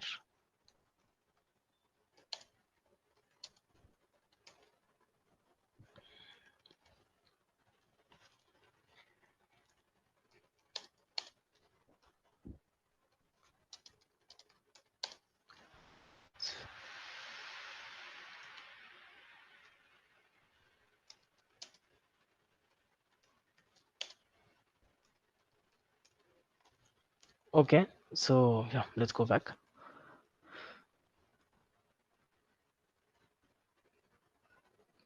Yeah, we are done with the PCB stack up. So mostly we have covered a lot of stuff, right? Yep. And we will be discussing now types of PCBs. So from the images itself, you can make it out. So rather than me explaining all the theory there, Yeah, yeah, yeah. Sure, see sure. that is rigid PCB, so which you can't bend, and flex PCB which you can bend. The material properties and the stack up creation will be different between the flex PCBs and the rigid PCBs. Okay, Mm-hmm. flex rigid is a combination of both that you can see here itself, because this has a flex part that is bended and the rigid part. And here, uh, did you get any doubt on the flex PCB part? Um, Any doubt? Any doubt? When I saw this flex PCB, the first doubt I got is because I was an amateur PCB designer because I'm a fresher at the so time. let me okay, okay, before you're giving me a hint, I'll tell you when I saw that one, right? Mm-hmm, So in the flex, rigid flex PCB picture that I saw, so you see the mm-hmm, two green ones. Those two are the rigid. PCBs, right? Mm-hmm. Yeah, PCBs, rigid PCBs.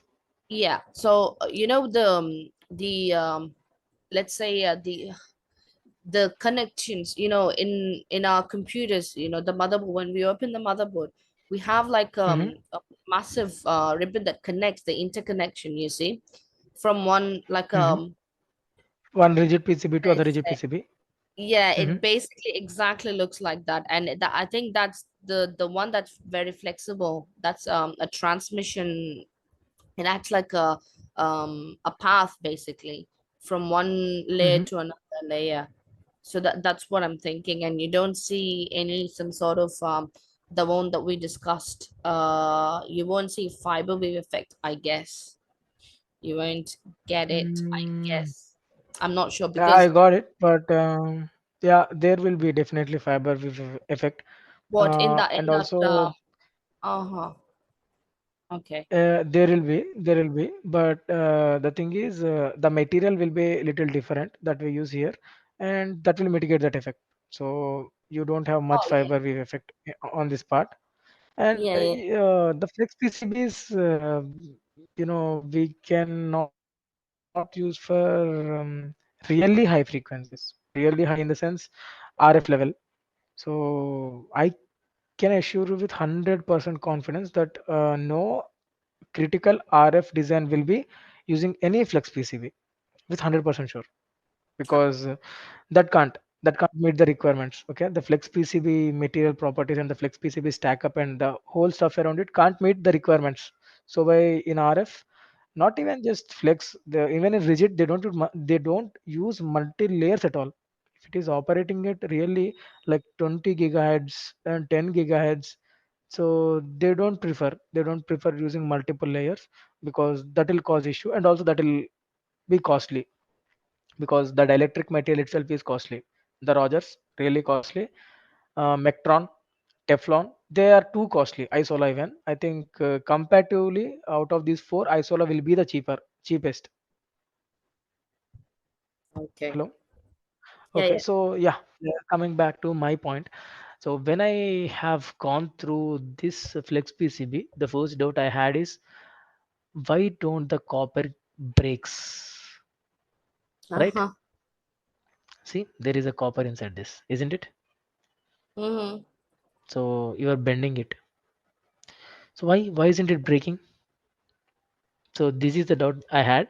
And also, if you are using a ground plane, okay, in PCB, if you are using a ground plane, this is an interesting aspect. So nobody taught me. So I myself, researched and understood how things work in Flex PCB.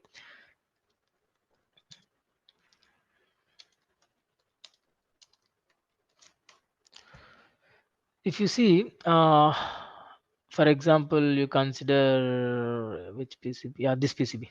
Okay, this whole solid substance is ground copper. Okay, this is whole copper. Got it?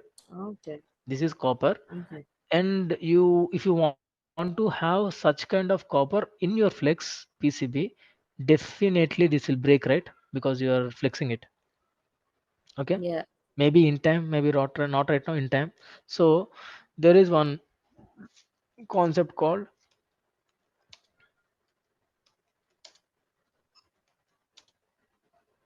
No, but generally copper is flexible, isn't it? yeah, it is, but see, you are using it at very less thickness. Okay, Uh-huh. the In the the flex cable, yeah, with less yeah, thickness. less thickness. So we are going to use this kind of copper plane. Okay. So this gives your copper plane a property called flexibility. Okay, that will Right. be flexible, because the stress that you are subjecting it will be distributed. Okay, okay, Okay, okay. because Yeah, of this this physics, the physics work in such way. Okay. yeah. And also you should have one more doubt, because as there is no proper copper, and the traces that you will route, so they will not have proper impedance matching, right? Yeah, yeah.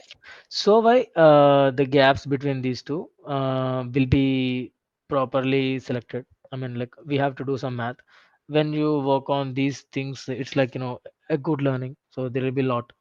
So you will know. I have never worked personally. I have never worked on this kind of PCB, but I Mm, know, like, how this will be done, why this will be done. So what are the things we should keep in mind? So because they may have worse effects, right, if you don't keep and check those aspects. So one yeah. of them is impedance mismatching. Yes. Okay. Yeah. Yeah. So that is the point which I observed and researched and understood from Flex PCB. And yeah, so, and also depending on, number of layers, so PCBs can be, differentiated, like single layered, double layered, and multi layered. Okay. Mm-hmm. Yeah, so the stack up is not what is that, done yet. So I found this interesting image from web. Sierra Circuits. He is a fabricator, and also he supports. Like, he acts as a consultancy for designing stuff, okay, designing circuits. And if you go through Sierra Circuits, you will find very good materials. So regarding the PCB designing or regarding the circuits, okay, how things work. Where, sorry, where exactly? Can you tell me? See, Come again. with circuits. You said. Circuits in the sense, circuit designing, hardware design. N- Now we Uh, are learning PCB designing, but circuit designing is different, right? We have to select no, the no, no. components, which component we Yes. have to, what is that?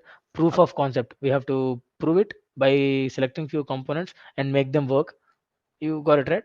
Yeah, no, no, no. You said Sierra circuits. I just saw it at the top one. Yeah, yeah. I know the name of it. Okay, Yeah, okay. Sierra Here it circuits. is. Here it is. You can see. Okay. Exactly. Even I haven't removed it. Okay. Okay. Cool. Yeah, Sierra circuits. So they came up with 8 design rules for efficient PCB stack up designing. Okay. Okay. Here itself, we'll just go through them, and also they were explained point by point in the later slides. Okay. Okay. Okay. So the first one they mentioned, the power and ground layers should be in adjacent layers. Adjacent, you understood it? So very next layer. Mm-hmm. So why?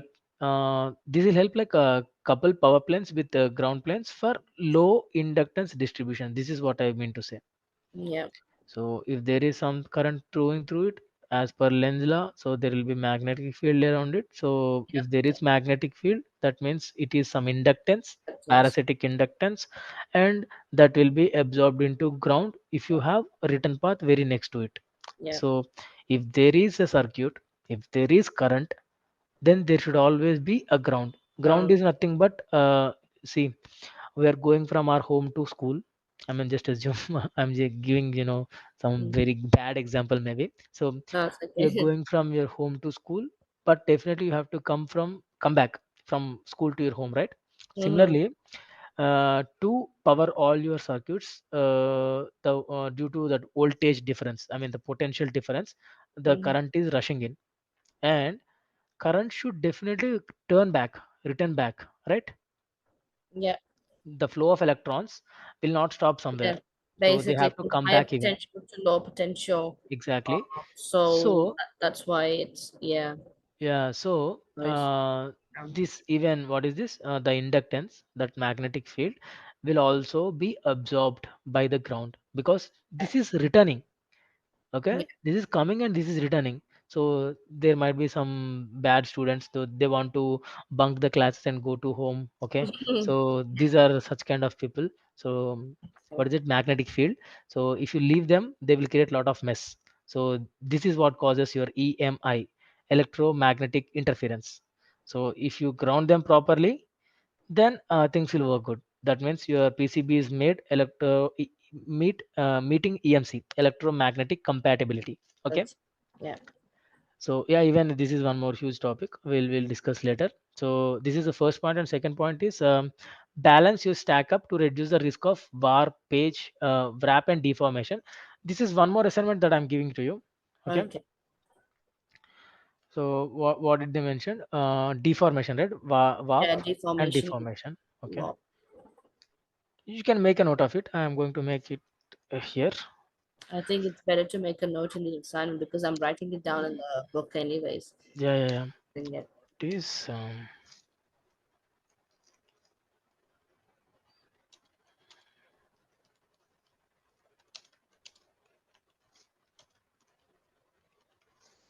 causes, effects, mitigation plan. Okay. Okay.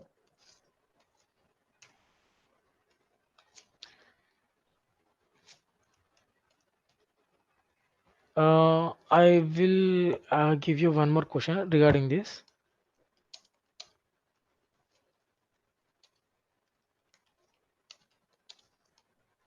Okay, what is warpage issue in PCB? Okay. The deformation, right? Yeah. This is one of the names of the deformation. Okay, warpage issue. So, uh, warpage issue in PCB and copper balancing. So, okay, copper balancing also. You just go through it. This is the mitigation plan. This is Okay. the issue. This is the solution. Okay. Okay. Okay. So yeah, the second question, anyhow, I mean, second is done. Third, so we have to avoid split planes in in power planes and also in ground planes to avoid noise issues, right? So what it means?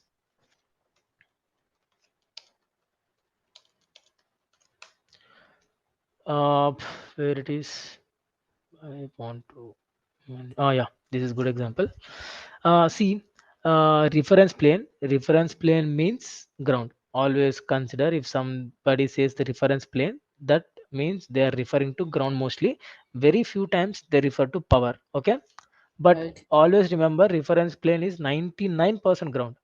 Okay. Okay, Mm-hmm. yeah, and there are two. There is a trace, so which is being routed from driver. Consider the load and source as driver and receiver. Okay, Okay. and this trace is operating at a very high frequency. Okay, Mm-hmm. and if it is operating at very low frequency, so the just consider the reference plane. There is no split here. You see some gap here, right? Yeah. This is one more interesting concept. I haven't mentioned that in the presentation. You can make a note of it. Okay, Okay. if Sure. you want, I will repeat again and again, but you just make a note of it. This is one more, the first typical challenging interview question which I faced in my first switch, in my first company switch. And I thinking in a logical manner, I answered it. Okay, Right. luckily. So Okay. if this trace is operating at very less frequency, this is how the input live current will go first, and the return current, I mean the ground. Okay, the Mm-hmm. ground current will follow back the trace or the shortest path. I'll give you two options. Just tell me. It will follow the same trace or shortest path. Let's consider there is no slot here. This is complete solid reference plane. Okay, Yeah. just select any one of these options. Will it Oh, follow the same sorry. path like you? What's the question again? Yeah, see, there is a trace. So one Yeah. it is a driver and other one it is a receiver. I'm Okay. mentioning again and again driver and receiver because if we are going to refer any signal, we should use source as driver and load as receiver. Source Yeah. and load are terms used for power supplies, Uh-huh. not for signals. Okay. Okay. Yeah. So even you can see here, this is for electromagnetic compatibility. That means they are referring to power supplies. Okay. Hmm? And there is a signal traveling between 2 points, and the signal travels through the trace because this is Okay. the first point, starting point. Okay. Mm-hmm. And as the signal traveled, it also have to return back. Yes. Without the loop formation, the current won't flow, right? If Yeah. there is no Yeah. loop, there is no current. Current. Okay, Yes. there is no Mm-hmm. working. So the Mm-hmm. return current will travel Mm-hmm. through this reference plane, right? Yeah. So will it travel right below this trace in reference plane, or it will it travel through the shortest distance? This is the shortest distance. See, this is the Okay. shortest distance, right? The diagonal, Yeah. diagonally. Okay. So let me use my logical sense. Mm-hmm. Let me use my networking logical sense. You know, Okay. the packet travels, right? You know, the shortest route, the shortest one, the packet travels, the short, Mm-hmm. it's like a technique one. So I would say the shortest one For high frequency or low frequency? for high frequency. No, no, no, no. You're wrong. So Right? Oh, for low frequency, shortest. But for high, yeah, this is why I asked you to note it down. For mm, low frequency, shortest. Because for low frequency, the magnetic field, magnetic field around it will be weak, isn't it? yes. Yeah, yeah, yeah. But for high frequency, the magnetic field will be strong, Yeah. and the magnetic field will be creating a path for return current right under it. Mm. Because of the strong magnetic field, this will create a path right under it. Okay, so what it does is it will drag all this return current to travel right below it. Okay. Oh, right. Okay. Okay, so if you consider this is operating at high frequency and this is the reference plane and there is a split between this, Mm-hmm. for the current to travel back, you are not giving it a proper way. Then what happens? It has to take the longer way, right? Yeah. If it is taking the longer way, that means there will be definitely issues with your timing. Yes, Hmm? yes. So this is adding some delay, unwanted delay, propagation delay, right? Okay. Okay, again, I get it So why you should not use split planes? If you use split planes, you should be careful when routing a signal. You should always take a good care of your signal being routed right above or under your reference plane. now. Okay, Okay. I get it. Okay, fine. This definitely will cause issues in I I diagram. I mean Oh, signal integrity issues. This also is considered for EMI, electromagnetic interference. Okay. okay. And your you understood. So third point you clearly understood now, right? Yes, yes. And fourth point, use two piles of prepeg layers instead of one to improve the board's reliability. Okay. This point here in the diagram, can you see? Yeah. Consider those two yellows as what is this? Copper. Okay. Mm-hmm. The green as prepegs. Mm-hmm. Okay. You know what? Why we use a prepreg? So it is like sticking material with a Yeah. dielectric material in Bonding. it. Okay. Yeah. So they are suggesting to use two prepegs between two copper layers to stick them rather than using one prepeg. You Mm-hmm. got it? This is for board's reliability. That means this gives good rigidity property. For example, see, you are using less sticking material between two coppers. I mean, not two coppers. You are using less gum to stick two materials. What happens in time? They will go away. If you properly use more gum, more fevicol or something, and if you stick two substances, it will stick together for a long time, right? Okay. That is one logic. And one more is you are introducing more dielectric material in between two copper layers. That means That's you what are I'm saying. giving more insulation. Yeah. That Got means it? it's like the dielectric properties would be better than using one, I guess. Exactly. Exactly. Good. So yeah, after fifth is like a keep dielectric thickness. As I mentioned, I told you that that should be 3.54 mils. Yeah. This value is not something people came with their experience. I mean, gave with their experience. This is from a standard IPC 6012. Okay, this is why I mentioned, I stressed this point earlier, because we have to follow IPC standard and they gave some IPC standard value. Even I don't know until yesterday. I don't know about this value. When Okay. I'm preparing this presentation, then I got to know. Okay. Okay. Yeah. And fifth point you understood, it's clear. No Yeah. need Yeah. to repeat, right? So, and So sixth point. Mm-hmm. So it says keep dielectric thickness. So I just want to, because the based on the diagram presentation on the Mm-hmm. fifth point, you see Mm-hmm. only one prepreg, right? But on See, on I will, yeah, yeah, one prepreg. So I told you earlier, like the minimum prepreg thickness can be 1 milliven. So maybe they are using two, or not even two, three prepregs. oh, in this fifth point, in that much, 3 point. Exactly. Yeah, Oh, okay, okay. got it. Yeah, yeah, yeah. But this is the least because this So will give you yeah, good I understand insulation. you. It doesn't matter how many, but Mm-hmm. that's the least. Yeah, 3.5 that's is the the least. least. Okay. Okay. Okay, cool. Next question. And yeah, so 6 point is avoid placing adjacent signal layers to reduce crosstalk. I hope you know crosstalk because you are electronics Uh-huh. engineer and you also worked in RF, so you know what is crosstalk. So you must tell now what is crosstalk. Crosstalk, I would basically Mhm. say a simple one, right? In simple, in Yeah, a general terms, you can operating at generalize it. English one. Crosstalk means talking between the components, like when in terms of the PCB one. So when it comes to signal to signal, as you can see, it Mm-hmm. basically says signal to signal, right? Mm-hmm.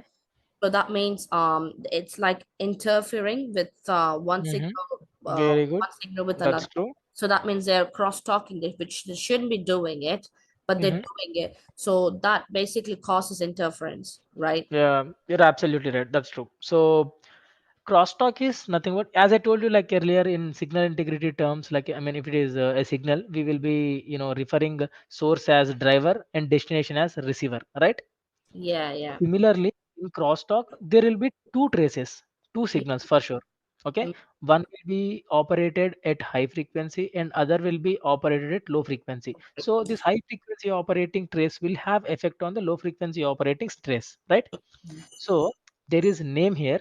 There are two names you must remember. If somebody is speaking about crosstalk, you should use these names. One is aggressor and other one is victim. These are the technical words you must make a note even. Okay.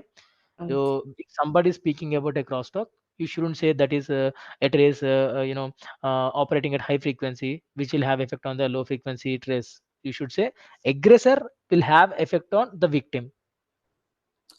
Okay. It's like okay. How can I say? Let's say when two people are having a conversation, right? Hmm. Hmm. So one is an aggressor. Hmm. So my analogy would be like it refers in a situation where more than one people or two people having a conversation, right? Hmm. And when they talk at the same time, Hmm. the third person who listens as a Hmm. victim, Hmm. right? So Yeah, yeah, right. it will have an impact on them, and it kind of Victims can be many. two conversation would Yeah, interfere, and the other right, person right. can't even understand what's going Good. on. One more good catch from your end. So Yeah, victims can be many, and also aggressors can be many. yeah. Okay. If you have some series of three or four traces, among these three, one might be aggressor, and all other might be victims because this is operated at high frequency. All other are operated at low frequency. Yeah. This will have effects on the very next, Mm, worse effects. Okay, if it is if there is some trace which is little far away from it, it will have effect but very less comparatively. Okay. that's good. So, and one more point here, so you just make a note of it. Mitigation plan, like Yeah, crosstalk, right?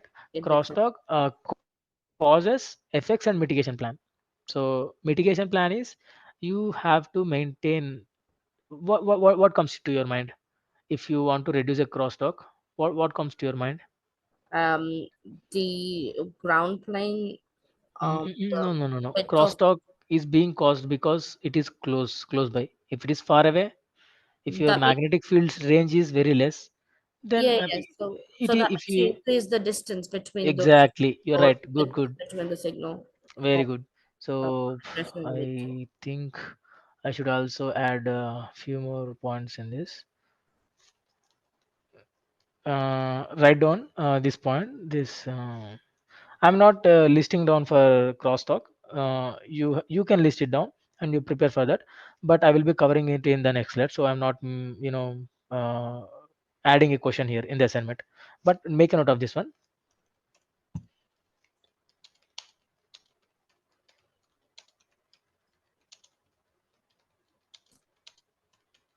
Yeah. Okay, what is the difference between clearance and creepage? Okay, Mm-hmm.